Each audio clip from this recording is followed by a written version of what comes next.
اول سپارہ سورہ بقرہ سورلسم نمبر رکو.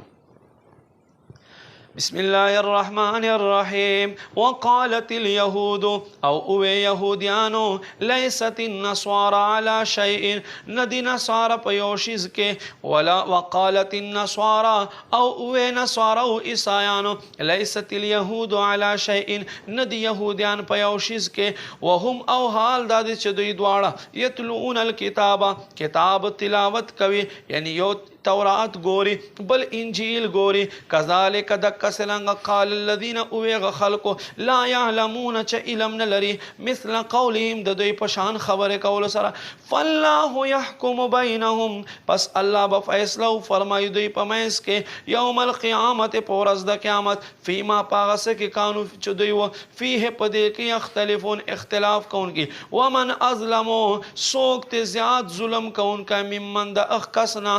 ممن منع مساجد الله هغه یو کس چې منع کولو کې جمعتونو د الله لره ان یذکر ادا چې ذکر وشي فيها په دې جمعتونو کې اسمه نوم د الله وسع او د کوشش کوي په خرابها د دې جمعتونو په خرابولو کې اولئک دا خلق تما کان لهم دوی لره دا شان نه دي ان يدخلوها چې دوی د جمعتونو ته د نشي الا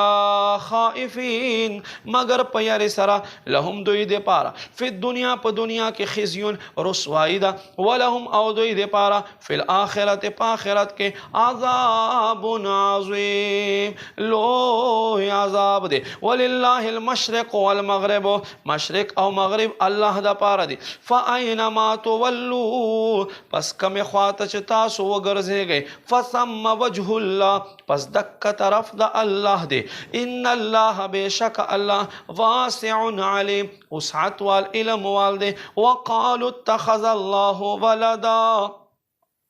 یہودیان و نعوذ باللہ اللہ زانتا اولاد و گرزولو سبحانہو پاکی دے دلرا بل لہو بلکہ دلرا دی ما فی السماوات والارض سچ پاسمانونو کی دی سچ پزمکو کی دی کل لہو قانتون دا ٹول دلرا آجزی کون کی دی بدیع السماوات والارض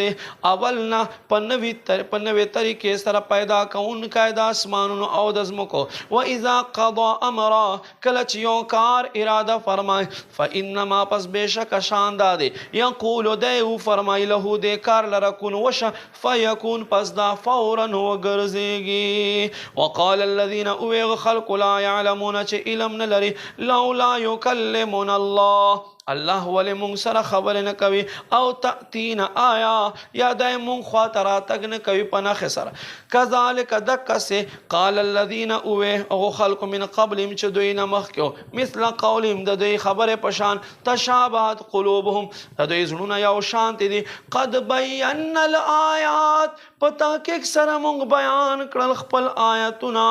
لقوم یوقنون اخ قوم لرسوک چھ یقین لری انا ارسلنا بالحق بے شک اے محبوب مونگ تراولے گلے پا حق سارا بشیرن زہر ورکون کا ایمان والوتا نذیرہ یر ورکون کا کافران ہوتا ولا تسأل او سوال بنکی گی ان اصحاب الجحیم لتانا اغا جہنم والو متلک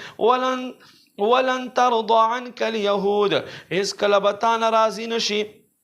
یہودیان ولن نسوار او نبت رازی کے عیسائیان حتی تردے تتبع ملتهم چت تابداریو کے دین ددوئی قل ورتو فرمایا ان ہد اللہ بے شک ہدایت اللہ هو الہدا اغا ہدایت ولئن اتبعت اہواءهم اے اوردن کے کت تابداریو کے خواہشات ددوئی ورپسیشی بعد الذی رست ددے جاءکا چراتا گوشتا خواتا من العلم دا علم مالک من اللہ بیا بنوستال را اللہ نا علاوہ من ولی ولا نصیر نسوک حمایت کون کے اون مدد کون کے الذين اغ خلق آتیناهم الكتاب چاته چې مونږ کتاب ور عطا کړه یتلونه دوی تلاوت کوي د کتاب حق تلاوت څنګه چې تلاوت حق ته اولئک یؤمنون به دک خلق په دې کتاب باندې ایمان دي ومن یکفر به او څوک چې انکار وکړي له دې کتاب نه یا لدی رسولنا فاولئک هم الخاسرون پس دک خلق نقصان والدی.